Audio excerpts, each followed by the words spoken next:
सरदार Patel memorial society trust Chandrapur द्वारा संचालित Rajiv Gandhi engineering research and technology college Babupet में भारत के पूर्व प्रधानमंत्री भारत रत्न स्वर्गीय राजीव गांधी की पुण्यतिथि के अवसर पर व्याख्यान का आयोजन किया गया।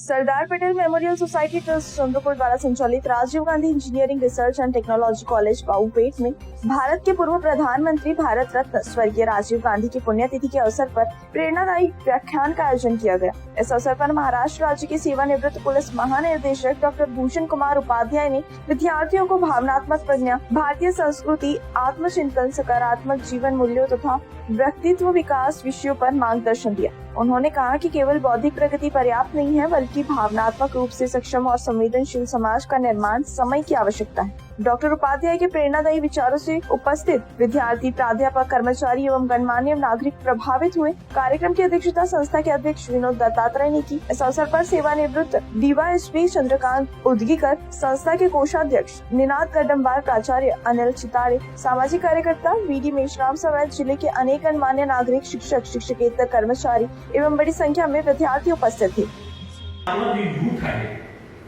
तो फार हुशार आहे, त्याला तंत्रज्ञानाची माहिती आहे, त्याचे आयक्यू फार आहे, त्याला सोशल मीडियाचे एक्सपोजर आहे, पण एक पोलीस ऑफिसर म्हणून आणि योगाचे अभ्यासक म्हणून मला असं वाटते की आज आपला युथ भावनिक प्रज्ञेमध्ये मागे झालेला आहे।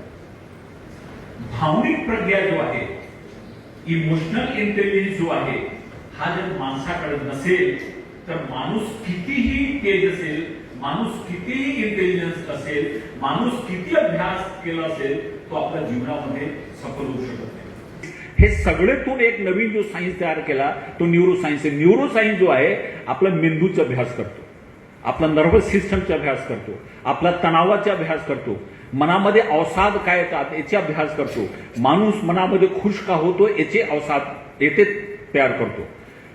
तर न्यूरोसायन्स काय म्हणतं की माणसाचे जे मेंदू आहे याचे 3 भाग आहेत। हे गोष्टी मी आपल्याला यासाठी सांगतो की आपल्याला जो मूल विषय आहे नैराश्याचे, आत्महत्येचे, अवसादचे, स्ट्रेसचे, तो आपल्याला समजून येईल।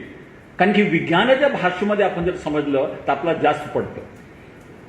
तर न्यूरोसायन्स म्हणतो की आपला जे मेंदू आहे त्याचे 3 भाग आहेत। पहिला जो भाग आहे त्याला आपण रेप्टाइल ब्रेन म्हणतो, रेप्टेलियन ब्रेन।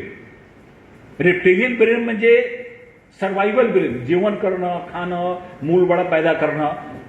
तो ब्रेनचा जो पार्ट आहे फक्त एवढ्या गोष्टी तो संचालित करतो।